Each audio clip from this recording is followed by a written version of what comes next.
The Barber's Secret by John Josiah. Uzodinma was a quiet young man with dreams far bigger than his pocket. Life had not been kind to him.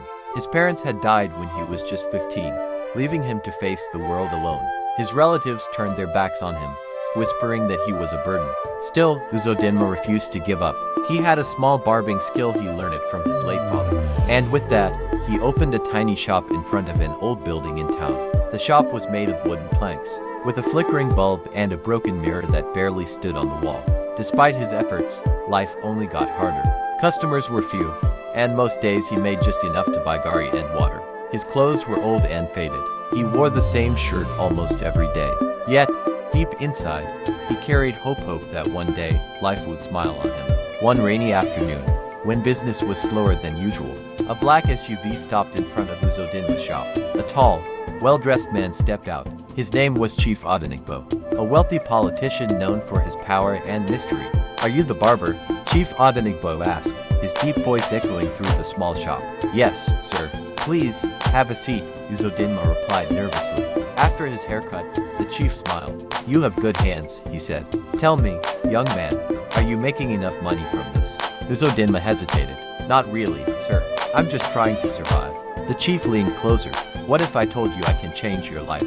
I'll pay you a huge amount of money just for collecting all the hair you cut every day and bringing it to me. You don't need to ask why.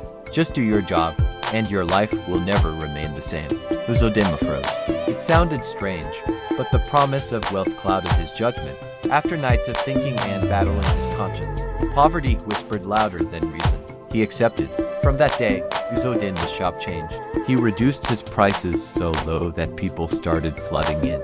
Some days he even barbed for free, smiling and saying, "Don't worry, I just want to help." Customers loved him. The shop that was once empty became the busiest in town. Every evening, he packed the hair carefully into a black nylon bag and delivered it to Chief Odenigbo's mansion. The chief always smiled, handing him thick bundles of cash. Uzodinma didn't ask questions. He didn't want to know. But soon, strange things began to happen. Weeks later, rumors began to spread. People who recently cut their hair at Uzodinma's shop started falling sick mysteriously. Some complained of severe fevers, others of nightmares. Then, one by one, they began to die slowly, painfully. At first, Uzodinma didn't believe the rumors. But when one of his close friends, Shinidu, a regular customer, died after cutting his hair in the shop, guilt began to grow inside him. That night, he couldn't sleep. He stared at his hands and whispered, "What have I done?" He decided to confront Chief Odenigbo.